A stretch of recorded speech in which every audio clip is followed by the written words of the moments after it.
Hi everyone. So in this video we will learn how to show and hide File Explorer panel in VS Code Editor. As you can see, I've already opened the VS Code Editor and the File Explorer panel is currently hidden. To show the File Explorer panel, which is actually the part of primary sidebar, we have to go to View,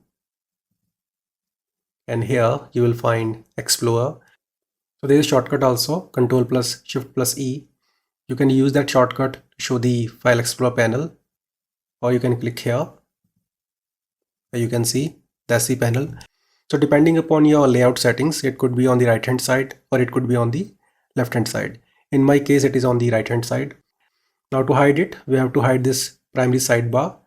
For that, we need to go to View, then Appearance. Then here you will find option Primary Sidebar. So there is a shortcut also, ctrl+b, that you can press to hide the primary sidebar, or you can simply click here.